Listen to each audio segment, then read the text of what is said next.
அனைவருக்கும் உற்சாகமான இனிய காலை வணக்கம். இன்றைய நாள் ஜூன் 6, 2025, வைகாசி 24ஆம் நாள் வெள்ளிக்கிழமை. அனைவருக்கும் மங்களகரமான நாளாக அமைய டைகர் குடும்பம் சார்பாக வாழ்த்துகிறோம். முயற்சிகளை விதைத்தவுடன் வெற்றிகள் முளைப்பதில்லை. முயற்சியில் பயணம் செய்து கொண்டே இருந்தால் வெற்றிகள் வெகு தூரமில்லை. நாம் நம் இலக்கை நோக்கி தொடர்ந்து பயணிப்போம், வாழ்வில் வெற்றி பெறுவோம். இப்பொழுது நாம் அனைவரும் 8 மீது நிற்கிறோம். நமது விஷன் மிஷன் இறைவணக்கம் கூறப்போகிறோம். இதை நான் சொல்ல சொல்ல அதன் இடைவெளியில் நீங்களும் அதை திரும்பச் சொல்லுங்கள். அப்படி சொல்வதனால் உங்களுக்குள் ஆற்றல் பெருகுவதை நீங்கள் உணர்வீர்கள். உங்களுக்குள் ஆனந்தமும் ஆரோக்கியமும் நிலைத்திருக்க இது உதவும். Tiger vision. மனம், புத்தி, உடல் மூன்றும் சமநிலையில் இருந்தால் வாழ்க்கை பிரகாசிக்கும். Tiger mission. ஒரு தனி மனிதனின் தொடர்ச்சியான ஆரோக்கியமும் பொருளாதாரமும் இவ்வுலகை மாற்றும். டைகர் இறைவணக்கம். என் வாழ்க்கையின் நம்பிக்கையாயிருக்கும் இறைவா, நான் சேவை செய்யும் இந்த அமைப்பே நீ வாழும் இடமென எண்ணுகிறேன். நான் தினமும் செய்யும் பணியே எனது கடமை என நம்புகிறேன். எனது உடலை கண்ணும் கருத்துமாய் பாதுகாப்பதே எனது பொறுப்பு என உணர்கிறேன். நன்றி இறைவா. நாம் ஆயுள் முழுவதும் ஆரோக்கியத்தோடு ஆனந்தமாய் வாழ்வதற்கு நமக்கு ஆயுள் முழுவதும் ஆசானாய் 8 நடைப்பயிற்சியை கற்றுத்தர வருகிறார் நமது குரு டாக்டர் டைகர் தேன்கூடு பிரபாகரன் அண்ணா அவர்களை உற்சாகத்தோடு வரவேற்கிறோம். எல்லோருக்கும் இனிய காலை வணக்கம். இந்த அற்புதமான காலை வேளையில் 9 மூட்டுக்களையும் அசைக்கக்கூடிய அற்புதமான பயிற்சிகளை முடிச்சுட்டு 27 முறை சூப்பர் பிரெயின் யோகா அப்படின்னு சொல்லக்கூடிய தோப்பு காரணங்களை முக மலர்ச்சியோட மனம் மகிழ்ச்சியோடு முடிச்சுட்டு 8 நடப்பதற்காக தயார் நிலையில் இருக்கிறோம். 8 மீது இருக்கிறோம். கிழக்கு மேற்காக நடப்பவர்கள் கிழக்கு திசையிலிருந்து மேற்கை நோக்கியும், தெற்கு வடக்காக நடப்பவர்கள் தெற்கு திசையிலிருந்து வடக்கை நோக்கியும் நமக்கான முதலடி எடுத்து வைத்து நடையை தொடங்கலாம். இப்பொழுது பெண்கள் அனைவரும் இடதுபுறமாகவும் ஆண்கள் அனைவரும் வலதுபுறமாகவும், பெண்கள் லெஃப்ட் சைடிலும் ஆண்கள் ரைட் சைடிலும் முதல் அடி எடுத்து வைத்து நடையை தொடங்குகிறோம். நடை இயல்பாக இருக்கிறது, நடை தளர்வாக இருக்கிறது, தோள்பட்டை தளர்வாக இருக்கிறது, கழுத்து குனியாமல் இருக்கிறது, கால்கள் ஒன்றுக்கு முன்பு ஒன்று வருவது போல் நடந்து கொண்டு இருக்கிறோம். கைகள் அதன் இசைவில் அசைந்து கொண்டு இருக்கிறது. சுவாசம் சீர்நிலையில் இருக்கிறது. எண்ணம் நேர்மறையாக இருக்கிறது. மனம் மகிழ்வுடனும் அமைதியுடனும் இருக்கிறது. ஒற்றை சிந்தனையாளர்கள் அத்தனை பேரும் ஒற்றுமையோடு ஒரே திசையை நோக்கி பயணித்து கொண்டிருக்கிறோம். நமது பயணம் வெற்றிகரமாக அமைய எல்லாம் வல்ல இறைவனை துணை கலைத்து கொண்டு தொடர்ந்து பயணிக்கிறோம். ஒவ்வொரு விடியலும் நமக்கு பல விஷயங்களை கற்றுத்தந்து கொண்டே இருக்கிறது. நாம் பெற்றுக்கொண்டே இருக்கிறோம். அதை வாழ்வில் பயன்படுத்தி வெற்றி கண்டு கொண்டே இருக்கிறோம். அவ்வாறாக இன்றைய விடியலும் நமக்கு பல விஷயங்களை கற்றுத்தரப் போகிறது. நாம் பெற்றுக்கொள்ளப் போகிறோம். அதை வாழ்வில் பயன்படுத்தி வெற்றி காணப் போகிறோம். ஒவ்வொரு நாளும் நமது நடையை தொடங்கும் போது நாம் சில பல நினைவூட்டல்களை நினைவூட்டுவது வழக்கம். அந்த வகையில் இன்றைய நினைவூட்டல்கள், நம்மளுடைய உள்ளங்கைகளை மடக்கி பார்த்தல் அப்படிங்கிற ஒரு செயலை செய்து பார்க்க வேண்டும். இப்பொழுது நாம் நடையை தொடங்கி இருக்கிறோம். உள்ளங்கைகளை மடக்கி பார்த்தால் அது இயல்பாக இருக்கும். விரலின் நகங்களின் வண்ணங்களை பார்க்க வேண்டும். அவைகளும் இயல்பாகவே இருக்கும். நடையை தொடங்கும் பொழுது சுவாசத்தை சோதித்து பார்த்திருக்க வேண்டும். நம்மளுடைய 2 நாசியிலையும் சுவாசம் வருகிறதா அப்படின்னு இப்படி நம்மளுடைய சோதனைகளை செய்து தான் நம்மளுடைய பயிற்சிகளை தொடங்க வேண்டும். தொடர்ந்து நம்மளுடைய முதல் விஷயமாக நாம் செய்ய வேண்டியது, நம்மளுடைய பயிற்சிகளை, முயற்சிகளை, நிகழ்ச்சிகளை, செயல்களை எதை தொடங்குவதற்கு முன்பாக நம்மளுடைய தாயை வணங்க வேண்டும், நம்மளுடைய தந்தையை வணங்க வேண்டும், நமது குருமார்களை வணங்க வேண்டும், நமது இயற்கையை, இறைவனை, பிரபஞ்சத்தை வணங்க வேண்டும், நம்மளுடைய இஷ்ட தெய்வங்களை வணங்கி கொள்ள வேண்டும், நமது மூதாதையர்கள் முன்னோர்களை வணங்கி கொள்ள வேண்டும். இவ்வாறாக நம்மளுடைய தாய் தந்தை குருமார்கள், இயற்கை இறைவன், பிரபஞ்சம், இஷ்ட தெய்வங்கள், மூதாதையர்கள், முன்னோர்கள் இவர்களை வழிபட்டு அவர்களிடம் அருளாசி பெற்று அவர்களை வழித்துணைக்கு அழைத்து நமது பயிற்சிகளை நாம் தொடங்கி இருக்க வேண்டும். இவ்வாறாக தொடங்கப்படக்கூடிய அத்தனை செயல்களும் வெற்றியில் நிறைவடையும் என்பதை நினைவில் கொள்ளுங்கள். அவர்கள்தான் நமக்கு ஒரு ஊன்றுகோலாக, ஒரு தூண்டுகோலாக நமக்கு என்றென்றும் இருப்பார்கள். நம்மளை சிறப்பாக வழிநடத்துவார்கள், நம்மை வெற்றி பெற செய்வார்கள். அவர்களை வழிக்கு அழைத்து கொண்டு நமது பயிற்சிகளை தொடங்கினோமானால் நிச்சயமாக ஒவ்வொரு நாளும் வெற்றியை நாம் பெறுவோம் என்பதை இந்த நேரத்தில் நினைவூட்டி, தொடர்ந்து நம்மளுடைய இலக்கு எது என்பதை நினைவில் கொண்டு பயணிக்க வேண்டும். இலக்கில்லா பயணம் துடுப்பில்லா படகில் பயணிப்பது போல அப்படின்னு நான் அடிக்கடி சொல்லுவேன். ஸோ இலக்கை நிர்ணயித்து பயணிக்க வேண்டும். இலக்கை நாம் அடைய போகிறோம், தொட போகிறோம், வெற்றி காண போகிறோம் அப்படிங்கிற அந்த எண்ணத்தோடு பயிற்சியை தொடங்கினால் இலக்கு எதுவாக வேண்டுமானாலும் இருக்கலாம்.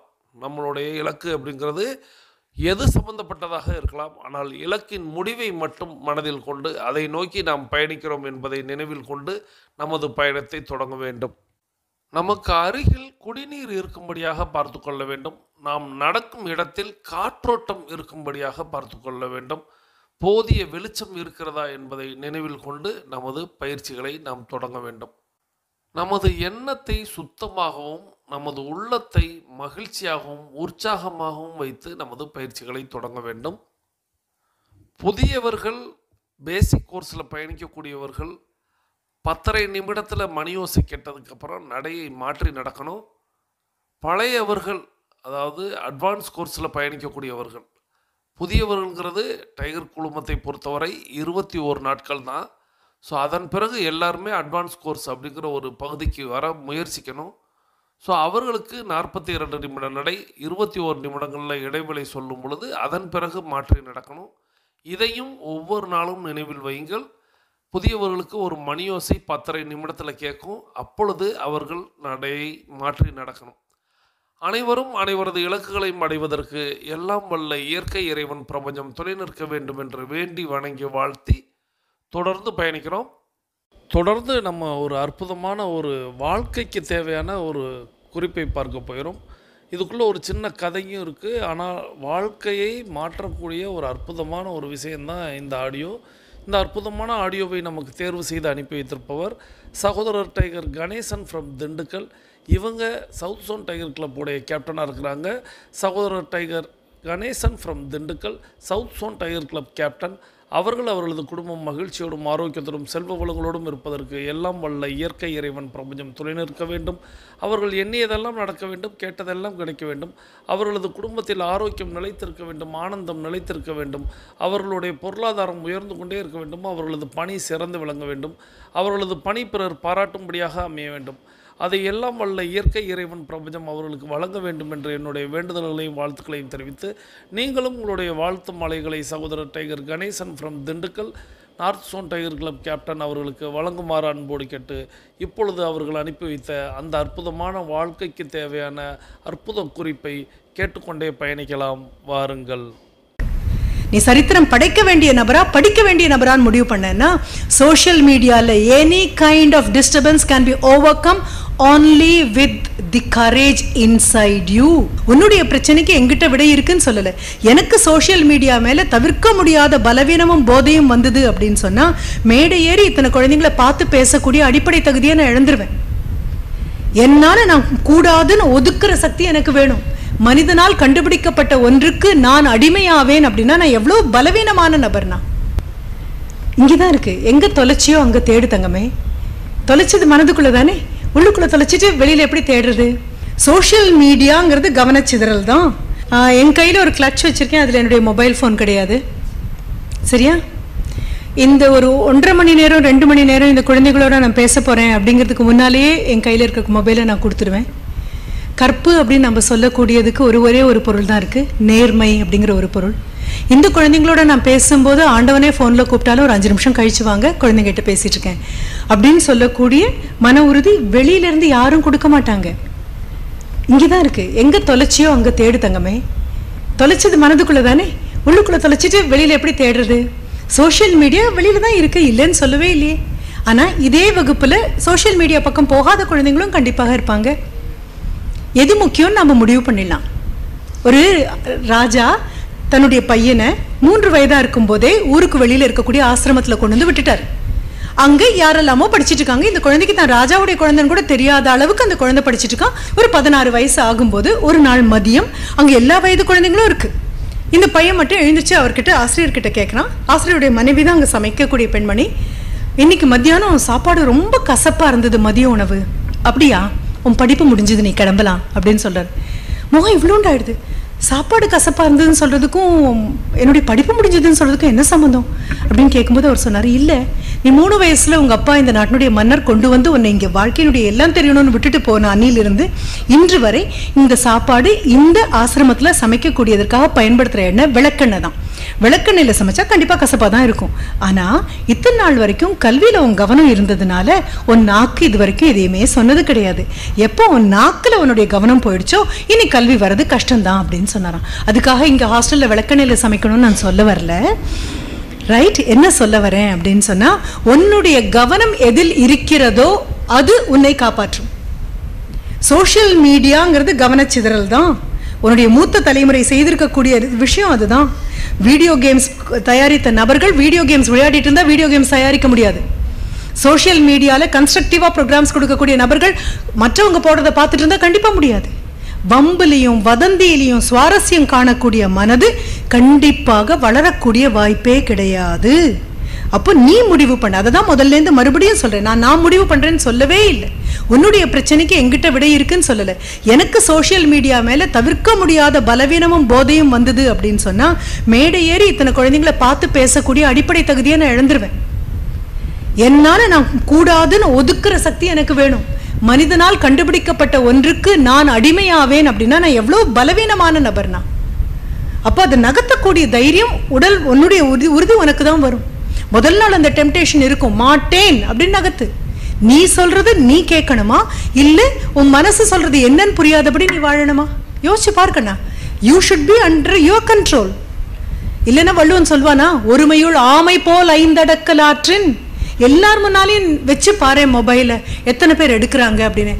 100 பேர் முன்னால வச்சு 99 பேர் எடுத்தாலும் ஒரு நபர் எடுக்க மாட்டேன்னு உட்கார்ந்து இருக்கக்கூடிய நபராக இருப்பார்னா அந்த ஒரு நபர் மேல சரித்திரம் படைப்பதற்காக வருவாரு, மற்றவங்க எல்லாம் சரித்திரத்தை படிக்கிறதுக்காக வருவாங்க. நீ சரித்திரம் படைக்க வேண்டிய நபரா படிக்க வேண்டிய நபரான்னு முடிவு பண்ணேன்னா, சோஷியல் மீடியால any kind of disturbance can be overcome only with the courage inside you. உனக்குள்ள இருக்கக்கூடிய இதற்காக படைக்கப்பட்ட நபர் அல்ல நான் அப்படிங்கிற துணிவு உம்மனதுல இருந்தா புறங்கையால தள்ளிட்டு போயிட்டே இருப்பேம்மா. புறங்கையால தள்ளிட்டு போயிட்டே இருப்பேன். எத்தனையோ நாடுகள் இருக்கு, எத்தனையோ நாடுகள்ல எங்க எதை நிறுத்தணும் அப்படிங்கிற வரைமுறை இருக்கு, அந்த கோடு இருக்கு. இந்தியாவினுடைய மிகப்பெரிய துர்பாகியம் என்னன்னா அந்த கோடுகளை போடலை நாம, அவ்வளவே தான். அப்போ குழந்தைகளுக்காக தியாகம் பண்றோம் அப்படின்னு கேபிள் கனெக்ஷனை தான் கட் பண்ண முடியுமே தவிர, குழந்தைங்க முன்னால தாயும் தகப்பனும் வாட்ஸ்அப் பார்த்துட்டு இருந்தாங்க அப்படின்னா அந்த போதைக்குள்ள குழந்தைங்க போவாங்க. ஒரு உணவு என் குழந்தை சாப்பிடலாமா கூடாதான்னு ஆராய்ச்சி பண்ணக்கூடிய தாயும் தகப்பனும் எங்க குழந்தைக்கு இது வேண்டாம். ஆனா இன்னொன்னு பண்ணலாம். இந்த சோஷியல் மீடியாவை உன் கையில இருக்கக்கூடிய இந்த மொபைல் இருக்கு இல்லையா, அதுல கூகுள்ல தேடுறதுக்கு எத்தனையோ விஷயங்கள் இருக்கு. கன்ஸ்ட்ரக்டிவா பாசிட்டிவா அதை பயன்படுத்த முடியும்னு வை. உனக்கு சின்னதாக ஒரு அசைன்மெண்ட் இப்ப நான் கொடுக்குறேன், அதை எடுத்துக்கோ, பார்க்கலாம். என்ன தெரியுமா, ஒரு சேஃப்டி பின் ஒன்று குத்தியிருப்பீங்கல்ல, உங்களுடைய பெற்றோருக்கு தெரியும். இங்கே போடக்கூடிய சேஃப்டி பின் அது சாதாரண பின் இல்லை, அது சேஃப்டி பின். அந்த சேஃப்டி பின்னை கையில் எடுத்து பார்த்தேன் அப்படின்னு சொன்னால் மனிதன் மாதிரியே பரிணாம வளர்ச்சியினுடைய உச்சத்துக்கு போனது ஒன்று. அதுக்கு உருவம் இனிமேல் மாற்றலாம் முடியாது. அது பிளாட்டினமில் பண்ணலாம், கோல்டில் பண்ணலாம், ஆனாலும் அந்த ஷேப் அதை விட்டு மாறாது. அது எப்போ கண்டுபிடிக்கப்படுதுன்னு தெரியுமா? ஆனால் 1847 கண்டுபிடிக்கப்பட்டு 48 பேட்டன்ட் வாங்கின ஒன்று. ரைட், வால்டர் ஹண்ட் அப்படிங்கிற ஒரு மெக்கானிக் கண்டுபிடிச்சது. அதை எடுத்து பாரு, அதனுடைய ஷேப், கீழே இருக்கக்கூடிய பேசிக் பிசிக்ஸ், கீழே இருக்கக்கூடிய ஸ்ப்ரிங் கொஞ்சம் மாறி போச்சுன்னா போய் இது இதில் மாட்டாது. எத்தனை தடவை அவர் அந்த படம் வரைஞ்சு பார்த்துருப்பாரு, எத்தனை தடவை மீண்டும் மீண்டும் மீண்டும் மீண்டும் பர்ஃபெக்ஷனுக்குள்ளே போயிருப்பாரு. யோசிச்சு பாருங்கண்ணா. அவருடைய காலகட்டத்தில் வாட்ஸ்அப் இல்லாமல் இருந்திருக்கலாம், கையில் மொபைல் இருந்தாங்க இருக்கலாம், ஆனால் எல்லா காலகட்டத்திலும் கவனம் சிதறுவதற்கு போதுமான வாய்ப்புகள் எல்லா காலமும் கொடுத்துருக்கு. அப்போ அத்தனை பேர் கவனமும் சிதறும் போது ஒரு நபரை பற்றி இப்போ மேடையில் இத்தனை வருடங்களுக்கு அப்புறம் நான் திருப்பி பேசுகிறேன். நீ போய் பாரு, உன் கையில் இருக்கக்கூடிய மொபைலில் கூகுளில் போய் சர்ச் பண்ணி பாரு. நீங்கள் பயன்படுத்தக்கூடிய அம்மா பால் பாக்கெட்டை கட் பண்ணணும் அப்படின்னா அதுக்கு பயன்படுத்தக்கூடிய சிசர் வேறு, பார்பர் ஷாப்பில் பயன்படுத்தக்கூடியது வேறு, ஒரு சர்ஜன் பயன்படுத்தக்கூடியது வேறு, ஒரு கார்டனர் பயன்படுத்தக்கூடியது வேறு. அப்போ எப்போ scissors game into being? Da Vinci காலத்தில் வந்தாச்சுன்னு சொல்கிறோம். அது எத்தனை உரிவு மாற்றம் ஆச்சு? எப்போ ஷார்ப்பனர் வந்தது, எப்போ எரேசர் வந்தது, எப்போ ஸ்டேப்லர் வந்தது, எப்போ ஸ்டேப்லர் கன் வந்தது? யாரோ ஒருத்தர் உனக்காகவும் எனக்காகவும் மனதை பண்படுத்தி பண்படுத்தி தேடி தேடி ஊரே தூங்கும் போது விழித்திருந்து எதையோ கண்டுபிடிச்சு சாதாரண நபரின் வாழ்க்கை தரத்தை உயர்த்தி மேலே கொண்டு போகிறாங்கன்னா அவங்க காலத்தில் கவனச்சிதறல் இல்லையா? எல்லா காலத்திலையும் கவனச்சிதறல் இருக்கும். ஆனால் அதை தாண்டக்கூடிய வல்லமையே உனக்கு கொடுக்க வேண்டியது உன்னுடைய கல்வி. ஜப்பானில் நம்ம இப்போ பிரச்சனைகள் அப்படின்னு சொல்கிறோம்ல, ஆட்டோமொபைல் இண்டஸ்ட்ரியில் பெரிய பிரச்சனை ஏதாவது வந்ததுன்னு வைங்களேன், காரில் ஏதோ பிரச்சனை இருக்குது அப்படின்னு வந்தாச்சு, வித்த கார்லாம் திருப்பி கொடுக்குறாங்க, வேண்டாம் அப்படின்னு ரிட்டர்ன் பண்ணுறாங்க அப்படின்னு வரும்பொழுது அந்த ஆட்டோமொபைல் இண்டஸ்ட்ரியோட GM அந்த மேப்பை எடுத்து வச்சுட்டு உட்காந்து பார்த்துட்டு கூப்பிடுவாராம் தன் கீழே இருக்கக்கூடிய அத்தனை நிபுணர்களையும், வாங்க வாங்க வாங்க, இங்கே ஒரு ப்ராப்ளம் இருக்குது அப்படின்னு கூப்பிடுவாராம். நம்ம ஊர்லேருந்து போன குழந்தைங்க கேட்டாங்களாம், ஒரு ப்ராப்ளம் வந்தால் இப்படியா சந்தோஷப்படுவாங்க? எங்கள் ஊர்லலாம் பிரச்சனை வந்ததுன்னா அவ்வளோ வருத்தப்படுவோம், நாங்கள் முடிஞ்சால் அது அடுத்தவங்களுக்கு கொடுத்துருவோம், நாங்கள் எங்களுது இல்லைங்க, நாங்கள் பண்ணவே இல்லைங்க அப்படின்னு அந்த பாசிங் த பார்சல் நாங்கள் ரொம்ப அழகாக விளையாடுவோம். பிரச்சனைன்னு தெரிஞ்சு அப்படியே டக்குன்னு கொடுத்துருவோம், அவ்வளோதான். அது கீழே விழுந்தாலும் பரவாயில்ல, என்னதில்லை ஒன்றுதில்லை. அப்போ அவர் சொன்னாராம், பிரச்சனைன்னு வந்தால் சந்தோஷம்தான். ஏன் தெரியுமா? பிரச்சனையை தீர்க்கறதுக்காகத்தானே கல்வின்னு ஒன்று கிடச்சிருக்கு. பிரச்சனைகளே வேண்டானா கல்வி எதற்காக அப்படின்னு கேட்பாங்களாம். அப்போ யோசிச்சு பாரு. ஆமாம், அப்படிதான் வரும். இந்த சோஷியல் மீடியாவை தாண்ட முடியும், உன்னால முடியும் அப்படின்னு. அதுக்கு தான் நான் முதல்ல ஒரு கதை சொன்னேன் மகளே. என்ன? யாரோட நீ சேர்ந்திருக்கியோ அதை பொறுத்து உன்னுடைய மன உறுதி வளரும். எந்த நபர்களோடு சேர்றியோ அதை பொறுத்து வளரும். 10% பலவீனம் உள்ளவங்கெல்லாம் ஒன்றா சேரும்போது அந்த 10% பலவீனத்தை எப்படி தாண்டணும்னு முடிவு பண்ணுவாங்க. 90% பலவீனம் உள்ளவங்களோட 10% சேர்ந்தா அடுத்த நாளே 15 ஆகும், 20 ஆகும், 25 ஆகும், மேலே போகும். இந்த பலவீனம் மாறும். So you make a decision. There is no solution at all. இதை விட பெரிய பிரச்சனை உன்னுடைய குழந்தை வாழ்க்கையில் பார்க்கும். அதை தாண்டது எப்படி அப்படின்னு நீயும் உன் குழந்தையும் உட்காந்து முடிவு பண்ணணும். அதை விட பெரிய பிரச்சனையை உன்னுடைய பேத்தி கண்டிப்பாக பார்ப்பா. அப்போ அதை உட்காந்து தீர்க்கிறது எப்படின்னு அப்போ இருக்கக்கூடிய கல்வி முறை பார்க்கும். ஓகே, ஸோ மனதில் என்ன முடிவு பண்ணுறோம்? ஆமாம், இது பிரச்சனை, தீர்க்க வேண்டிய பொறுப்பு என்கிட்ட இருக்கு. என் கையை திறந்து உள்ளே வந்து உட்காந்து என்னை பாருன்னு சோஷியல் மீடியா கேட்கலையே அம்மா, சொல்லு பார்க்கலாம். உள்ளங்கையில் வந்து உட்காந்து உன்னை பார்க்காம விடவே மாட்டேன் நான் அப்படின்னு உன் தாடியை பிடிச்சி கெஞ்சிச்சா என்ன? என்னுடைய பலவீனம் சொல்லுவாங்க தெரியுமா, வாலி எதிரில் நிற்கிறவங்களுக்கு பாதி பலம் வாலிக்கிட்டேருந்து போயிடுமா. எவ்வளோ அழகான கதை. பிரச்சனை வாலிக்கிட்டியா எதிரில் நிற்கிறவங்கிட்டியா? எதிரில் நிற்கிறவனுக்கு என் முன்னால் வாலி இருக்கான், என் பாதி பலம் போயிருங்கிற என்னுடைய பயம் வாலியின் பலம். அப்போது சோஷியல் மீடியா என்னை எடுத்துகிட்டு போயிரும்பா, நான் அப்படியே கூட்டிகிட்டு போயிடும், நான் காணாமையே போயிடுவேன் அப்படிங்கிற உன்னுடைய பயம் சோஷியல் மீடியாவின் பலம். நீ தான் உறுதியாக நிற்கணும். எங்கள் காலத்தில் சொல்லுவோம், 6 மணிக்கு அப்புறம் வெளியில் போகாத, பிள்ளை பிடிக்கிறவன் வருவான், பிச்சைக்காரன் தூக்கிட்டு போயிடுவான், மாயாஜாலக்காரன் வருவான் அப்படின்னு. இப்போ யாரும் வரல, எல்லாம் வீட்டுக்குள்ளேயே வந்துட்டாங்க. ஒன்று எங்கள் வீட்டு டிவி, இன்னொன்று அதில் இருக்கக்கூடிய வேணும் வேண்டாம் குழந்தைங்க பார்க்கலாமா பார்க்கக்கூடாதா எதை பற்றியும் இல்லாமல் குப்பையாக கொண்டு வந்து கொட்டுவோம். குடும்பமே உட்காந்து பார்க்கும். அவ்வளோ பலவீனம். அடுத்தது கையில் இருக்கக்கூடியது, தாண்ட வேண்டியது உன்னுடையது. Science is a double edged weapon. நீ எப்படி பயன்படுத்துகிறேங்கிறத பொறுத்தது அது. ஓகே, உன்னுடைய பிரச்சனைக்கு மந்திரம் உன் கையில் இருக்கு. கையில் வெண்ணெயை வச்சுட்டு நெய் கலையிறதுன்னு சொல்லுவோம். தீர்வுகள் உன் கையில் இருக்கும்போது அந்த தீர்வை எக்ஸிக்யூட் பண்ணுறதுக்கு உனக்கு தான் தைரியம் வேணும். நன்றி. இந்த அற்புதமான வாழ்க்கைக்கு தேவையான இந்த குறிப்பை நமக்கு தேர்வு செய்து அனுப்பி வைத்த சகோதரர் tiger Ganesan from Dindigul south zone tiger club captain அவர்கள் அவர்களது குடும்பம் மகிழ்ச்சியோடும் ஆரோக்கியத்தோடும் செல்வ வளங்களோடும் இருப்பதற்கு எல்லாம் வல்ல இயற்கை இறைவன் பிரபஞ்சம் துணை நிற்க வேண்டும். அவர்கள் எண்ணியதெல்லாம் நடக்க வேண்டும், கேட்டதெல்லாம் கிடைக்க வேண்டும். அவர்களுடைய குடும்பத்தில் ஆரோக்கியம் நிலைத்திருக்க வேண்டும், ஆனந்தம் நிலைத்திருக்க வேண்டும், பொருளாதாரம் உயர்ந்து கொண்டே இருக்க வேண்டும், பணி சிறந்து விளங்க வேண்டும். அதை எல்லாம் வல்ல இயற்கை இறைவன் பிரபஞ்சம் அவர்களுக்கு வழங்க வேண்டும் என்று என்னுடைய வேண்டுதல்களையும் வாழ்த்துக்களையும் தெரிவித்து, தொடர்ந்து நம்ம இன்றைக்கி கேட்டது அப்படிங்கிறது அம்மா ஜெயந்தஸ்ரீ பாலகிருஷ்ணன் அவங்களுடைய குரலில் நம்ம அற்புதமான பல விஷயங்களை தெரிஞ்சுக்கிட்டோம். அவங்க மாணவிகளிடத்தில் பேசிக்கிட்டு இருக்காங்க. ஆனாலும் அது நமக்கு தேவையான குறிப்பாக இருக்கிறது. அவர்கள் முக்கியமாக அந்த குழந்தைகளிடத்தில் சொல்வது அப்படிங்கிறது இந்த சோசியல் மீடியா அப்படிங்கிற ஒரு விஷயம். இன்றைக்கி இந்த சோசியல் மீடியாக்களில் சிக்கிக்கிட்டு தான் மொபைல் ஃபோன் அப்படின்னு ஒன்று வந்துச்சு. அது நம்மளுடைய வளர்ச்சிக்கு பெரும் உதவியாக இருந்துச்சு. இன்றைக்கி டெக்னாலஜியில், இன்றைக்கி தொழிலில் இவ்வளவு பெரிய முன்னேற்றம் அப்படிங்கிறது எல்லாருக்கும் ஏற்படுகிறது அப்படின்னா அதற்கு முக்கிய காரணம் அப்படிங்கிறது இந்த தொலைபேசி தான்.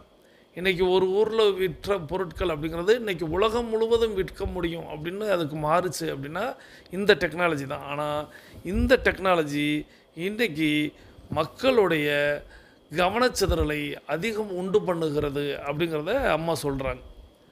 கவனச்சிதறல் அப்படிங்கிறது சோசியல் மீடியாவில் ஒரு நாளைக்கு ஒவ்வொரு நபர்களும் பார்த்திங்கன்னா மணிக்கணக்கில் நேரத்தை செலவிடுறாங்க. அவர்கள் ஏதேனும் ஒரு பொழுதுபோக்காக ஒரு 5 நிமிடம் கிடைக்கிறது அப்படின்னு அந்த சோசியல் மீடியாவுக்குள்ளே உள்ளே போனால் அது எவ்வளவோ மணி நேரத்தை விழுங்கி விடுகிறது. இந்த விழுங்குதல் தெரியாமல் அவர்கள் அதற்குள்ளாகவே உள்ள போய் நேரம் அப்படிங்கிறது விழுங்கப்படுகிறது, மூளை அப்படிங்கிறது மழுங்கப்படுகிறது அப்படிங்கிறத அம்மா சொல்லிவிட்டு இன்னொரு விஷயம் சொன்னாங்க. என்ன அப்படின்னா, இல்லை நம்மளுக்கு இன்றைக்கி மொபைல் ஃபோன் கையில் இருக்குது, ஆனாலும் நம்ம ஏதேனும் ஒரு விஷயம் பார்க்கணும் அப்படின்னா தேடுங்கள், நீங்கள் தேடுங்க. இப்போ என்னுடைய யூடியூப்பில் நீங்கள் இப்போ நம்ம சேனல் அது வேறு வகையான மெயில் ஐடியில் வச்சுருப்பேன். என்னுடைய சொந்த மெயில் ஐடியில் நான் யூடியூப் பார்க்குறேன் அல்லவா. அப்படி நான் யூடியூப் பார்க்கக்கூடிய அந்த வியூவில் நீங்கள் பார்த்தீங்கன்னா எனக்கு யூடியூப் அல்காரிதம் எதெல்லாம் காட்டும் அப்படின்னா, நான் எவைகளை அதிகமாக தேடி இருக்கிறேனோ அவைகளைத்தான் என்னோட கொடுக்கும்.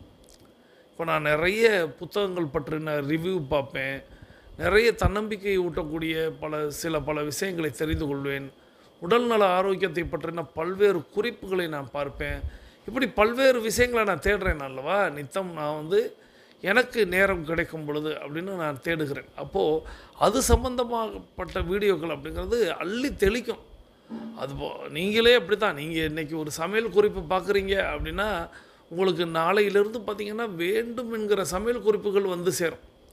நீங்கள் வெங்காய குழம்பு வைப்பது எப்படி அப்படின்னு கேட்டுட்டீங்க அப்படின்னா அது சின்ன வெங்காயம் காட்டும், பெரிய வெங்காயம் காட்டும், பொடியாக வெட்டிய வெங்காயம் சொல்லும். அப்புறம் அந்த குழம்பே நல்லா இருக்காது, அந்த சேனலே நல்லா இருக்காது, இருப்பினும் அதையும் கொண்டு நம்மளுக்கு சஜஸ்ட் பண்ணும். ஸோ இது மாதிரி நம்மளுக்கு சோசியல் மீடியா அப்படிங்கிறது நம்ம எதை தேடினோமோ அது சம்மந்தப்பட்ட விஷயங்களை நமக்கு அடுத்து கொடுத்து நாம் அதை விரும்புகிறோம் அப்படின்னா அது எண்ணிக்கொண்டு நமக்கு அள்ளித்தரும். அப்போது அதுக்குள்ளே போகப்பட்ட நம்மளுடைய இப்போ தேடல் அப்படிங்கிறது, இப்போ சமையல் அப்படிங்கிறது நீங்கள் தேடுனீங்கன்னா வேறு. இன்றைக்கி பொழுதுபோக்காக இன்றைக்கி எல்லா சேனல்களும் நீங்கள் வெற்றி சேனல்களாக இருக்கும். யூடியூபர்ஸுகளில் நிறைய பேர் ஜெயிச்சிருப்பாங்க. அந்த ஜெயித்தவர்களுடைய பட்டியலெல்லாம் எடுத்து பார்த்திங்கன்னா பொழுதுபோக்கு சேனல், என்டர்டெயின்மெண்ட் அப்படிங்கிறது தான் இருக்கும்.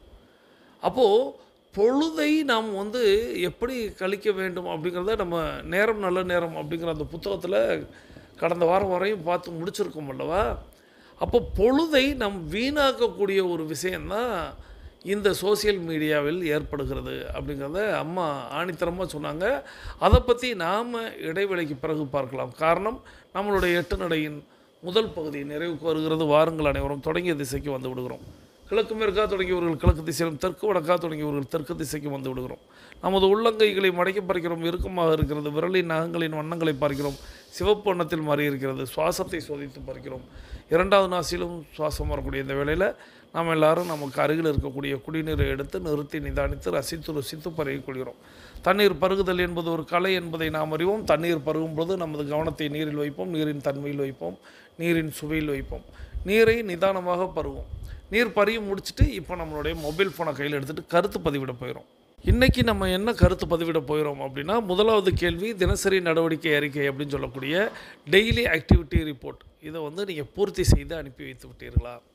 டிஏ ரிப்போர்ட் அப்படின்னு சொல்லக்கூடிய தினசரி நடவடிக்கை அறிக்கை, டெய்லி ஆக்டிவிட்டி ரிப்போர்ட்டை நேற்றைக்கு நீங்கள் பூர்த்தி செய்து அனுப்பி வைத்து விட்டீர்களா?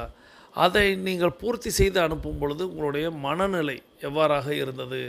உற்சாகத்தோடு இருந்தது, உத்வேகத்தோடு இருந்தது, இன்னும் நான் சாதிக்க வேண்டும், இன்னும் நான் நிறைய மதிப்பெண்கள் எடுக்க வேண்டும், இன்றைய நாள் எனக்கு அற்புதமான நாளாக அமைந்திருக்கிறது. இப்படி அதை நீங்கள் ஃபில் பண்ணும் பொழுது இந்த மாதிரியான எண்ணங்கள் உங்களுக்கு வந்தேறும். அதை நீங்கள் அந்த உற்சாகத்தோடு இப்பொழுது எந்த மாதிரியான சூழ்நிலையில், எந்த மாதிரியான மனநிலையில் அதை நீங்கள் பூர்த்தி செய்து அனுப்பி வைத்தீர்கள் அப்படிங்கிறத இதுதான் முதல் கேள்வியாக, அதுக்கு விடையாக நம்ம அளிக்கணும். இதுதான் ஃபஸ்ட்டு கேள்வி. இரண்டாவது கேள்வி அப்படிங்கிறது, சோசியல் மீடியா அப்படிங்கிறது யூடியூப் ஆகட்டும், ஃபேஸ்புக் ஆகட்டும், இன்ஸ்டாகிராம் ஆகட்டும், ட்விட்டர் ஆகட்டும், இன்னும் நிறைய விஷயங்கள் இருக்குது.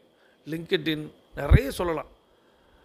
இப்போது ட்விட்டருங்கிறது இப்போ எக்ஸ் அப்படிங்கிறது வந்திருக்கு. நீங்கள் ஒரு நாளைக்கு சோசியல் மீடியாவில் எவ்வளவு நேரத்தை செலவழிக்கிறீர்கள்? இதுதான் கேள்வி. சோசியல் மீடியாவில் நீங்கள் உங்களுடைய நேரத்தை எவ்வளவு நேரத்தை நீங்கள் செலவழிக்கிறீர்கள்? இப்போ எனக்கெல்லாம் பார்த்திங்கன்னா ஒரு நாளைக்கு 1.5 மணி நேரத்தில் இருந்து 2.5 மணி நேரம் கூட சில நாட்களில் வரும்.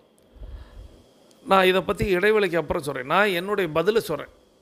1.5 மணி நேரத்தில் இருந்து 2.5 மணி நேரம். இப்போது ஒரு விஷயம் உங்களுக்கு நான் அந்த இடத்துல சொல்கிறேன். நீங்கள் இங்கேயே 45 நிமிடங்களை செலவழிப்பீங்க நம்மளுடைய டைகர் கிளப்லேயே சோசியல் மீடியாவில். அதை விட்டுட்டு நீங்கள் சொல்லுங்கள். ஏன்னா டைகர் கிளப்பில் நடக்கக்கூடிய இந்த ஆடியோவுக்கு நம்ம 45 நிமிடங்கள் அப்படிங்கிறது 8 நடைக்காக செலவழிக்கிறோம். அது சோசியல் மீடியாவுக்காக செலவழிக்கலை. நாம் அந்த தளத்தை பயன்படுத்துகிறோம். அதனால் இதை கழித்துட்டு நீங்கள் பதில் சொல்லுங்கள். இது நீங்கள் பார்த்துருக்கீங்களா, கணக்கு எடுத்துருக்கீங்களா, அந்த கணக்கு பார்க்க தெரியுமா, எப்படி சோசியல் மீடியாவில் எவ்வளோ நேரம் இருந்தோங்கிறத உங்களுடைய மொபைலில் உங்களால் கணக்கிட முடியுதா, அதை பற்றியும் நீங்கள் அந்த இடத்துல பதில் சொல்லலாம். உங்களுக்கு தெரியலை அப்படின்னா தெரியலேன்னு பதில் சொல்லுங்கள். தெரியும் அப்படின்னா தெரியும்னு பதில் சொல்லி அந்த நேரத்தை குறிப்பிடுங்க. இல்லை நீங்களாக ஒரு அப்ராக்சிமேட்டாக நான் இவ்வளவு அப்படின்னு சொல்கிறீங்களா அப்படின்னா அதையும் சொல்லுங்கள். இது ஒரு குத்துமதிப்பாக நான் சொல்கிறேன் அப்படின்னு சொல்லுங்கள். ஆனால் அதற்கான விஷயத்தை நான் சொல்லித்தரேன். ஸோ இதுதான் இரண்டாவது கேள்வி. சோசியல் மீடியாவில் நீங்கள் எவ்வளோ நேரத்தை செலவிடுறீங்க? மூன்றாவதாக நம்மளுடைய வெற்றி ஸ்லோகன் எழுத வேண்டிய நேரம். நலத்துடன் வாழ்க வளத்துடன் வாழ்க அப்படிங்கிற அந்த வெற்றி ஸ்லோகனை, நலத்துடன் வாழ்க வளத்துடன் வாழ்க அப்படிங்கிற அந்த வெற்றி ஸ்லோகனை ஒரு முறை எழுதி இருமுறை வாசித்து நீங்கள் போஸ்ட் பண்ணணும். ஒரு முறை எழுதிடுங்க. எழுதிட்டு அதை இருமுறை வாசித்து பார்த்துட்டு போஸ்ட் பண்ணுங்கள். உங்களுக்கு அந்த நலமும் வளமும் உங்களுடைய இல்லம் தேடி வரும், உங்களை நாடி வரும். ஸோ நலத்துடன் வாழ்க வளத்துடன் வாழ்க அப்படிங்கிற அந்த வெற்றி ஸ்லோகனை எழுதி போஸ்ட் பண்ணிவிட்டு, பேசிக் கோர்ஸில் இருக்கக்கூடிய சகோதர சகோதரிகள் அஃபர்மேஷன் விசுவலைசேஷன் செய்துட்டு மீதம் இருக்கக்கூடிய ஆடியோ கேட்குவாங்க. அட்வான்ஸ் கோர்ஸில் இருக்கக்கூடிய 42 நிமிட நடைக்காரர்கள் நமக்கான அடுத்த சுற்றை தொடங்கலாம். பேசிக் கோர்ஸில் உள்ளவங்களுக்கு நம்மளுடைய வாழ்த்துக்களை சொல்லி அவர்களுடைய அஃபர்மேஷன் விசுவலைசேஷன் வெற்றி பெற வாழ்த்தி நாம் நமது அடுத்த சுற்றை தொடங்குகிறோம். இப்பொழுது ஆண்கள் அனைவரும் இடதுபுறமாகவும் பெண்கள் அனைவரும் வலதுபுறமாகவும், ஆண்கள் லெஃப்ட் சைடிலும் பெண்கள் ரைட் சைடிலும் முதலடி எடுத்து வைத்து நடையை தொடங்குகிறோம். நடை இயல்பாக இருக்கிறது, நடை தளர்வாக இருக்கிறது, தோள்பட்டை தளர்வாக இருக்கிறது, கழுத்து குனியாமல் இருக்கிறது, கால்கள் ஒன்றுக்கு முன்பு ஒன்று வருவது போல் நடந்து கொண்டு இருக்கிறோம், கைகள் அதனை செய்வில் அசைந்து கொண்டு இருக்கிறது, சுவாசம் சீர்நிலையில் இருக்கிறது, எண்ணம் நேர்மறையாக இருக்கிறது, மனம் மகிழ்வுடனும் அமைதியுடனும் இருக்கிறது. ஒற்றை சிந்தனையாளர்கள் அத்தனை பேரும் ஒற்றுமையோடு ஒரே திசையை நோக்கி பயணித்துக் கொண்டிருக்கிறோம். நமது பயணம் வெற்றிகரமாக அமைய எல்லாம் வல்ல இறைவனை துணை கலைத்து கொண்டு தொடர்ந்து பயணிக்கிறோம். தொடர்ந்து அம்மா ஜெயந்தஸ்ரீ பாலகிருஷ்ணன் அவங்களுடைய அந்த வாழ்க்கைக்கு தேவையான அற்புதமான குறிப்பை பார்த்துக்கிட்டு இருக்கோம். அம்மா என்ன சொல்கிறாங்க அப்படின்னா, சோசியல் மீடியாவை விட்டு வெளியில் வாங்க. ஒருவேளை உங்களுக்கு மொபைல் ஃபோன் பயன்படுத்தணும் அப்படின்னா கூகுளில் சர்ச் பண்ணுங்கள், உங்களுக்கு எது தேவை அப்படின்ட்டு. உதாரணத்திற்கு அந்த சேஃப்டி பின் ஆகட்டும், சிஷர் ஆகட்டும், இப்படி பல விஷயங்களையும் அவங்க நம்மளுக்கு சொல்கிறாங்க.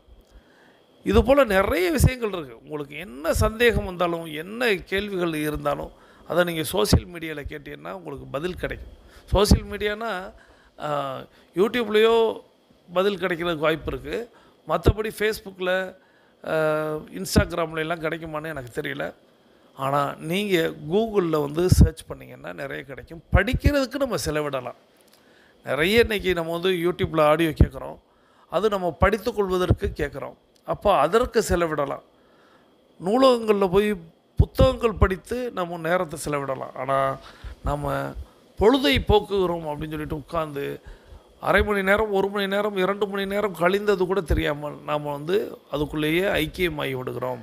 ஸோ இதை அம்மா சொல்கிறாங்க, நம்மளுடைய மூளை மழுங்கடிக்கப்படுகிறது. எப்படி கேம் விளையாண்டு மக்களை அடிக்டாக வச்சுருக்கிறாங்களோ அதுபோல் நம்மளுக்கு இந்த சோசியல் மீடியாவின் வாயிலாக நம்மளே அடிக்டாக வச்சுருக்குறாங்க. இதற்கு உதாரணமாக இன்னொரு விஷயத்தை நான் சொல்கிறேன். இப்போ நான் சமீபத்தில் ஒரு குருவுடைய ஒரு ஆடியோ கேட்டேன். அந்த ஆடியோவில் அவர் என்ன சொல்கிறாரு அப்படின்னா, நம்மளுக்கு இந்த டோபமைன், செரட்டோனின் அப்படிங்கிற அந்த சுரப்பிகள்லாம் நம்ம ஏற்கனவே கேள்விப்பட்டிருக்கோம் அல்லவா? இந்த ஹார்மோன் சுரப்பிகள் இவைகள் நாம் மகிழ்ச்சியாக இருக்கும்போது அது சுரக்கும். இப்போது நம்ம ஒரு நகைச்சுவை கேட்குறோம், நமக்கு அது சுரக்கும். நமக்கு ஏதேனும் ஒரு வெற்றி கிடைக்கிறது, அது நமக்கு சுரக்கும். அப்போது அந்த மகிழ்ச்சி அப்படிங்கிறது நமக்கு நிலைத்திருக்கும். ஆனால் இன்றைக்கி சோசியல் மீடியாவில் மகிழ்ச்சியை மட்டுமே தேடிக்கொண்டிருக்கிறோம். இப்போ இன்ஸ்டாவில் ஒரு ரீல் பார்க்குறீங்க, அது சூப்பராக இருக்கும், உங்களுக்கு பிடிச்சிருக்கு, அது ஒரு மகிழ்ச்சி. உங்களுக்கு செரோட்டோனினோ அல்லது டோபமைனோ அல்லது ஆக்சிடாசினோ ஏதோ ஒன்று சுரக்கும். அப்படி சுரக்கக்கூடிய அந்த ஹார்மோன் அடுத்த ரீல் நீங்கள் தள்ளி பார்க்கும்போது மறுபடியும் சுரக்கும். மறுபடி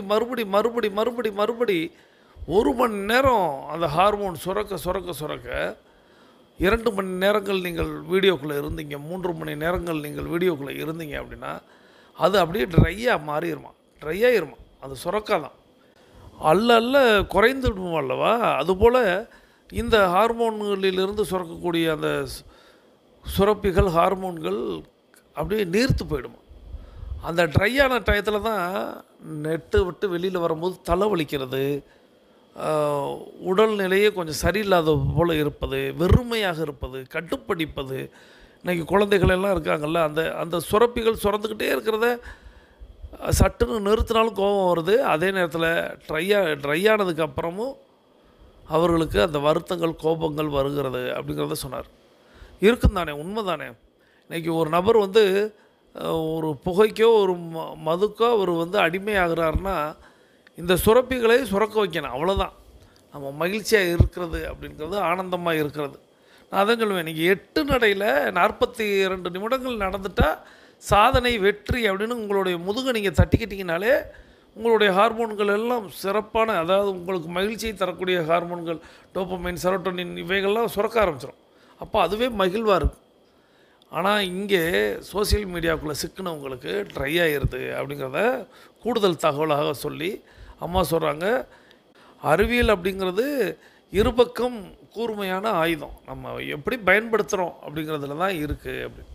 ஸோ நிறைய பேர் நிறைய நேரங்களை குறிப்பிட்டிருப்பீங்க. இப்போ நான்லாம் தேடலுக்காக, எனக்கே தெரியும், தேடுறதுக்காக நானாக கேள்விகள் கேட்டு நானாக சில பல விஷயங்களை தேடி நான் பார்ப்பதனால எனக்கு நேரம் போகும். அதே போல் உங்களுக்கு நான் ஒவ்வொரு நாளும் செஷனுக்கு ரெடி ஆகிறதுனால ஒரு சில ஆடியோக்களை கேட்டுட்டு அதற்கான விளக்கங்களை உங்களோடு பகிர்வதனால எனக்கு சோசியல் மீடியாவில் நேரம் செலவிடுகிறது. ஆனால் அவங்க என்ன சொல்கிறாங்கன்னா, சோசியல் மீடியாவில் நேரம் செலவிட்டு கொண்டிருந்தால் நீங்கள் வெற்றி பெற முடியாது. நீங்கள் வெற்றியாளராக இருந்து உங்களை சோசியல் மீடியாவில் அவர்கள் மற்றவர்கள் பார்க்கட்டும் அப்படின்னு சொல்கிறாங்க. அதுவும் அற்புதமான வேல்யூபிளான ஒரு பாயிண்ட்டு.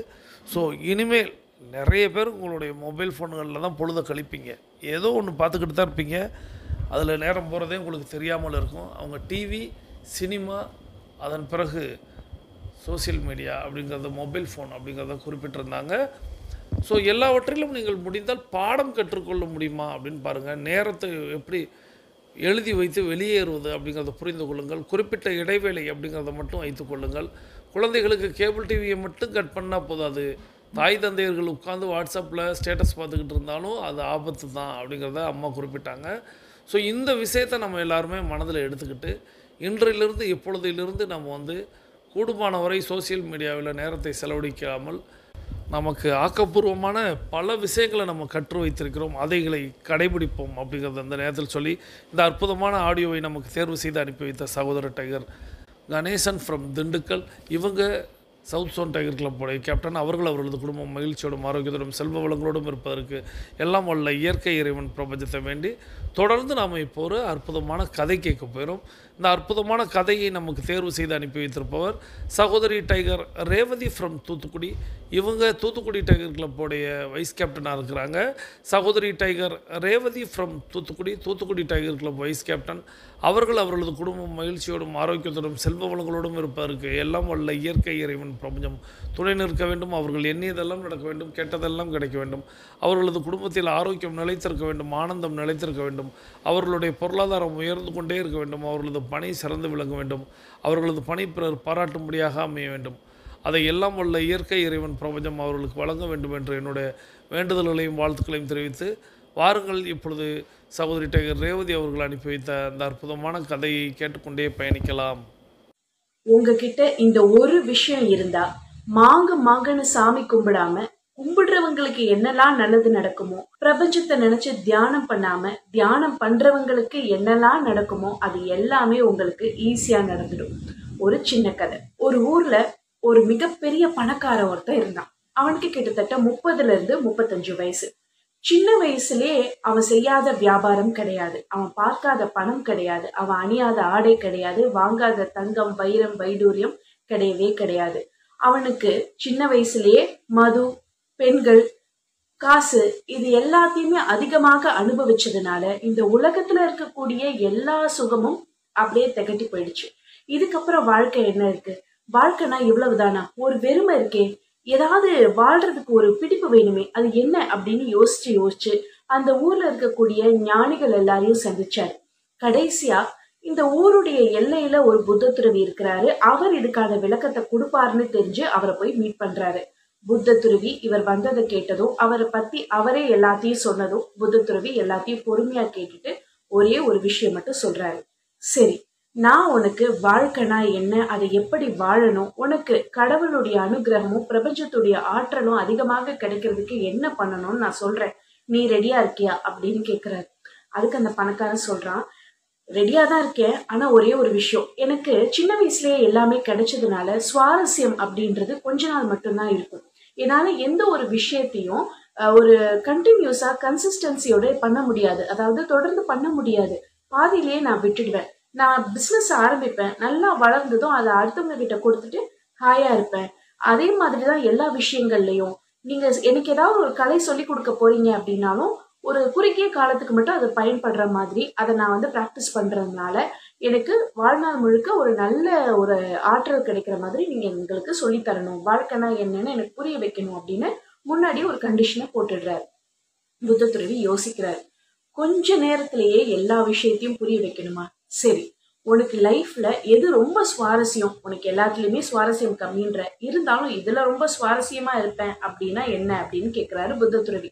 அதுக்கு அந்த பணக்காரர் சொல்றாரு, எனக்கு செஸ் ஆடுறதுனா ரொம்ப பிடிக்கும், சதுரங்கம் ஆடும்போது நான் என்னையவே மறந்துடுவேன், அப்படியே நான் மூழ்கிடுவேன், ஒன்றோட ஒன்றா நான் கலந்துடுவேன் அப்படின்னு சொல்றாரு. உடனே புத்த துறவி யோசிக்கிறார். சரி, உனக்கு பிடிச்ச சதுரங்கத்தையே ஆடலாம் வா அப்படின்னு ஒரு செஸ் போர்டை கொண்டு வராரு. ஒரு பாயிண்ட்ல, அதாவது ஒரு எண்ட்ல இந்த பணக்காரனை உட்கார வைக்கிறார். இன்னொரு எண்ட்ல யார உட்கார வைக்கிறார் தெரியுமா? அதே மடத்துல 12 வருஷமா வெறும் சாமியை மட்டுமே கும்பிட்டுட்டு மந்திரங்களை ஜபம் பண்ணிட்டு தியானம் பண்ணக்கூடிய ஒரு மனிதனை, வெளி உலகத்தோடைய தொடர்பே இல்லாத ஒருத்தன், கிட்டத்தட்ட சொர்க்கத்துக்கு போகிறதுக்கு ரெடியா இருக்க ஒரு ஆளை கூட்டிட்டு வந்து அதர் எண்ட்ல உட்கார வைக்கிறார். ஒரு பக்கம் பணக்காரன், இன்னொரு பக்கம் அந்த ஞானிய உட்கார வைக்கிறாரு அந்த புத்த துறவி.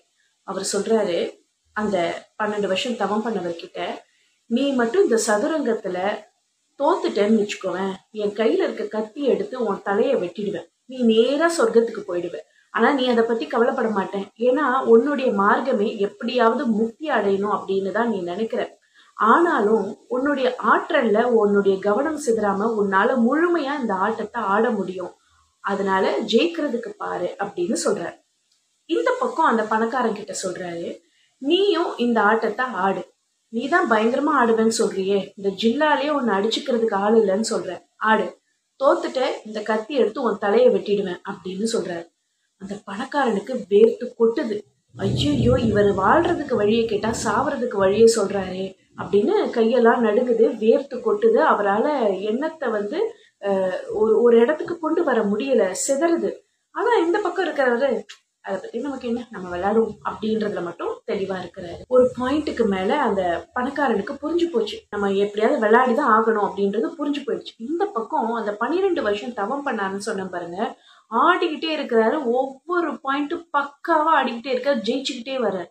இந்த பக்கம் இருக்கிறவருக்கு வேர்த்து விறுவிறுத்து போயிடுது. நம்ம எவ்வளவு பெரிய ஆளு, செஸ்ல நம்ம தோத்துக்கிட்டு இருக்கோமே, ஐயோ நம்ம இதுக்கப்புறமும் நம்ம விட்டுட்டோம், கேமை விட்டுட்டோம் அப்படின்னா சாவு நிச்சயம் அப்படின்னு சொல்றாரு. அப்புறம் என்ன பண்றாரு, மனசை ரெடி பண்ணிட்டு அந்த கேமுக்குள்ள போய் விளையாட ஆரம்பிக்கிறாரு. அவர் உள்ள போக உள்ள போக உள்ள போக இந்த 12 வருடம் தியானம் பண்ணாருன்னு சொன்ன பாருங்க, அவர் தோத்துக்கிட்டே வர்றாரு. மெல்ல மெல்ல மெல்ல மெல்ல இவர் ஜெயிச்சுக்கிட்டே வர்றாரு. ஒரு பாயிண்ட்டுக்கு மேல அந்த பணக்காரன் கொஞ்சம் ஒரு 2 ஆட்டத்துல இருந்து ஜெயிக்க போறார். அவர் நிமிர்ந்து அந்த ஆப்போசிட்ல இருக்க அந்த தியானம் பண்ணினவரை பாக்குறார். ரொம்ப அழகான முகம், சலனமே இல்லாத முகம், குழந்தை மாதிரி இருக்கிறார். அப்ப இந்த பணக்காரன் யோசிக்கிறார், நான் வாழ்க்கையில எல்லாத்தையும் அனுபவிச்சுட்டேன், என்னால இனிமே யாருக்குமே எந்த பிரயோஜனமும் கிடையாது. ஆனா அவர் இருக்கணும், நிறைய பேருக்கு வழி காட்டணும், இவரை மாதிரி நல்லவங்க இந்த பூமியில இருக்கணும் அப்படின்னு நினைச்சிட்டு அவர் ஜெயிக்க போறது அவருக்கே தெரியும், எல்லாருக்குமே தெரியும். இருந்தாலும் வேணும்னே விட்டு கொடுத்து தோத்து போனாரு. அப்படி தோத்து போறதுக்கு முன்னாடி இன்னும் ஒரு கேம் தான் அப்படின்ற ஒரு சிச்சுவேஷன் வருது. யார் ஜெயிக்கிறாங்க யார் தோக்குறாங்க அப்படின்ற ஒரு ஒரு இக்கட்டான ஒரு சூழ்நிலை வருது. ஆல்மோஸ்ட் அந்த பணக்காரன் தான் ஜெயிக்கிற மாதிரியான ஒரு நிலைமை வரும்போது கரெக்டா அந்த நடுவுல இருக்கிற அந்த செஸ் போர்டை தூக்கி அடிக்கிறார். நீ தாண்டா ஜெயிச்சிட்ட அப்படின்றார். அப்போ சொல்றாரு, நான் யாரையும் சாவடிக்க போறது கிடையாது. ஆனா அந்த 12 வருஷம் கடவுளை மட்டுமே நினைச்சு தியானம் பண்ணாம பாருங்க, இவன் உன்னை விட இந்த பணக்காரன் வாழ்க்கையில எல்லா தவறுகளும் செஞ்சுட்டு வாழ்க்கைனா என்னன்னு கேட்க வந்திருக்கான் பாருங்க, அவன் தான் ஒரு படி மேல. ஏன்னா அவன் கிட்ட இருந்தது கருணை. நம்மளை விட இவன் நல்லா இருக்கணும் அப்படின்னு ஒரு கருணை இருந்தது பாருங்க, அதுதான் இவனை மேல தூக்கி விட்டுடுச்சு. யார் எப்படி போனா என்ன, நான் நல்லா இருக்கணும் அப்படின்னு என்னுடைய விஷயத்த மட்டுமே யோசிச்சுட்டு இருந்த இந்த மதத்தை மட்டும் பிடிச்சிட்டு தியானம் பண்ணிட்டு இருக்கிறவர் 2வது இடத்துலதான் இருக்காரு. அப்ப அவர் சொல்ற, ஒரு மரம் ஸ்ட்ராங்கா மேல மேல மேல வளரணும் அப்படின்னா வேறு ஆழமா இருக்கணும். அந்த வேறு தான் கருணை, அன்பு, மனிதாபிமானம். அந்த மரம் மேல மேல போறது தியானம், அப்புறம் நீங்க மத வழிபாடுகள்னால நீங்க மேல மேல சொர்க்கத்துக்கு போக முடியும். இந்த கருணையும் மனிதாபிமானமும் இல்லை அப்படின்னா நீங்க எந்த மதத்தை தீவிரமா ஃபாலோ பண்ணாலும் உங்களால மேல போக முடியாது. இந்த வேர் வீக்கா இருந்தா அது விழுந்துடும் அப்படின்னு புரிய வைக்கிறார். மனிதாபிமானம், கருணை, இந்த குணநலன்கள் மட்டும் உங்ககிட்ட இருந்தது அப்படின்னா நீங்க விழுந்து விழுந்து சாமியை கும்பிட வேண்டாம், தியானம் பண்ணணும்ன்ற கட்டாயம் கிடையாது. நிச்சயமா உங்களுக்கு எல்லா நல்லதும் வந்து சேரும். நன்றி. இந்த அற்புதமான கதையை நமக்கு தேர்வு செய்து அனுப்பி வைத்த சகோதரி tiger Revathi from Thoothukudi tiger club vice captain அவர்கள் அவர்களது குடும்பம் மகிழ்ச்சியோடும் ஆரோக்கியத்தோடும் செல்வ வளங்களோடும் இருப்பதற்கு எல்லாம் வல்ல இயற்கை இறைவன் பிரபஞ்சத்தை வேண்டி தொடர்ந்து நாம் இன்றைக்கி கேட்ட கதை அப்படிங்கிறது கதையோட தொடக்கத்திலே அந்த சகோதரி கதையை ஆரம்பிக்கும் போது சொன்னாங்க, மாங்குன்னு சாமி மூடாமல் நம்ம பிரபஞ்சத்திட்ட வேண்டாமல் எளிதாக இதையெல்லாம் செய்து பலனை பெற்றவர்களை விட நீங்கள் அதிகமாக பலன் பெறுவதற்கு ஒரு வழி இருக்கிறது. அது என்ன அப்படிங்கிறத விளக்கும் விதமாக கதையை சொன்னாங்க. அந்த கதையில் ஒரு நபர், ஒரு பணக்காரர், தான் எல்லா செல்வங்களையும் எல்லா அனுபவங்களையும் எல்லா ஆசைகளையும் நிறைவேற்றிட்டேன், இருப்பினும் எனக்கு வாழ்க்கை வெறுமையாக இருக்குது, எனக்கு இதுக்கு என்ன ஒரு வழி சொல்லுங்கள் அப்படின்னு ஒரு குருஜிகிட்ட கேட்குறாங்க. அதுக்கு குருஜி அவருக்கு என்ன விளையாட்டு பிடிக்கும், என்ன துறை பிடிக்கும், எது பற்றின விஷயங்கள் பிடிக்கும்னு சொல்லும்போது அவர் செஸ் விளையாடுவேன், சதுரங்கம் விளையாடுவேன், நீ வெற்றி பெறுவதற்கு ஆளே இல்லை அப்படிங்கிற மாதிரி சொன்னார். ஸோ அப்போது அந்த சதுரங்கத்தை வைத்து சதுரங்கத்திலே உனக்கு ஒரு விஷயத்தை சொல்லித்தர்றேன் அப்படின்னு சொல்லிட்டு சதுரங்கம் விளையாடுவதற்கு ஒரு நபரை கூப்பிட்றாரு. அவர் யார் அப்படின்னா, அந்த ஆசிரமத்திலே 12 ஆண்டுகளாக கடும் தவம் போல இறைவனை வேண்டி அவர் கிட்டத்தட்ட அவர் இனிமேல் மறைந்தால் இறந்தால் அவருக்கு சொர்க்கம் நிச்சயம் அப்படிங்கிற ஒரு இடத்துல இருக்கிறார். அவ்வளவு இறைவனை வணங்கக்கூடிய ஒரு நபர். அவரை செஸ்ஸில் விளையாட விடுறாங்க. 2 பேரும் விளையாடுறாங்க. விளையாட ஆரம்பிக்கும் பொழுது அவர் அந்த விளையாண்டு கொண்டிருக்கும் பொழுது அந்த 12 ஆண்டுகள் கடும் தவம் இருந்தவர்கிட்ட சொல்கிறார், இந்த மாதிரி நீ இந்த விளையாட்டில் தோற்று போயிட்டீன்னா உன்னுடைய தலையை துண்டிச்சிடுவேன், நீ உடனே இறந்துடுவேன், ஆனால் நேராக சொர்க்கத்துக்கு போயிடுவேன். அவர் ரெடி ஆகிட்டார்னா எதுக்காக இருந்தாலும் சரி, விளையாட்டு ஜெயிக்கிறதோ அல்லது தோக்குறதோ அப்படின்ட்டு. ஆனால் இயல்பாக இருக்கார். ஏன்னா அவர் இறைவனை வணங்குவதனால அவருக்கு எந்த வித இயல்பும் அவருக்கு மாறலை.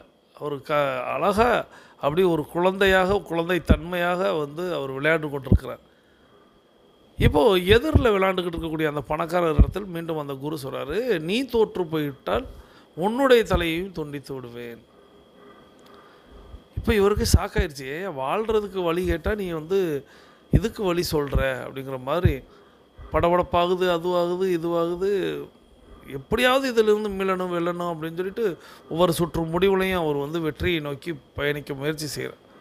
ஒரு கட்டத்தில் தோல்வி பெறும் சூழல் வருகிறது. இவர் பயப்படுறாரு, மீண்டும் எப்படியாவது வெற்றி அடைந்து விட வேண்டும்னு அவர் யோசிக்கிறாரு. அப்போது அவரை பார்க்குறாரு, எதிரில் எந்த சலனமும் இல்லாமல் குழந்தை முகத்தோடு அவங்க விளையாண்டுக்கிட்டு இருக்காங்க. இவருக்கு ஒரு கட்டத்தில் வெற்றி இவர் கைக்கு வந்துருச்சு. கடைசி நகர்த்தல் அப்படிங்கிற ஒரு விஷயம் நகர்த்தினால் இவர் வெற்றி பெற்று விடுவார். ஆனால் இவருக்கு என்ன தோணுது அப்படின்னா, நான் எல்லாம் வாழ்ந்துட்டேன், நான் நல்லா அனுபவிச்சிட்டேன், ஆனால் இந்த குழந்தை போன்று இருக்கக்கூடிய இவருக்கு என்ன கிடைத்திருக்கும் இது வரைக்கும் வாழ்க்கையில் அனுபவம். ஸோ இவர் தானே வெற்றி பெறணும், இவர் தானே வாழணும், நாம் இறந்தால் என்ன அப்படின்னு ஒரு முடிவுக்கு எடுத்து விட்டு கொடுக்குறார். விட்டு கொடுத்து தோல்வி பெறக்கூடிய ஒரு சூழலில் கடைசி நகர்த்தலுக்கு முன்பாக விளையாட்டை அந்த குருஜி தட்டி விடுகிறார், கிளைத்து விடுகிறார். அப்போது அந்த குருஜி ஒரு விஷயம் சொல்கிறார். என்ன அப்படின்னா, இந்த அன்பு, கருணை, மனிதாபிமானம் இது இருந்துச்சுன்னா போதும், நீனும் சொர்க்கத்துக்கு போக முடியும், உனக்கும் நிம்மதி கிடைக்கும் அப்படிங்கிற. ஸோ இந்த அன்பு, கருணை, மனிதாபிமானம் இது நிச்சயமாக டைகர் குழுமத்தில் இருக்கக்கூடிய எல்லாருக்குமே இருக்கும். எப்படி சொல்கிறேன் அப்படின்னா, பிறர் உங்கள் மீது அன்பு செலுத்தி இருந்தால்தான் நீங்கள் இந்த டைகர் கிளப்புக்குள்ளே வந்திருக்க முடியும்.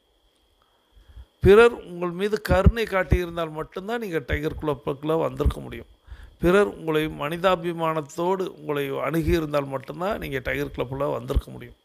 அதே போல் நாம் இங்கே இருக்கும் பொழுதும் யான் பெற்ற இன்பம் பெருக இவ்வையகம்னு நாம் மீண்டும் மீண்டும் அன்பு, கருணை, மனிதாபிமானத்தை கொடுத்து கொண்டிருக்கிறோம். ஸோ இதில் எல்லாருக்குமே இதில் கண்டிப்பாக உடன்பாடு இருக்கும்.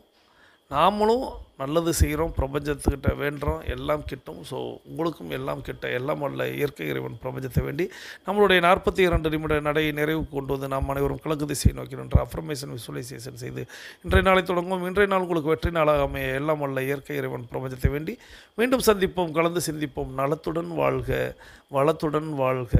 நன்றி.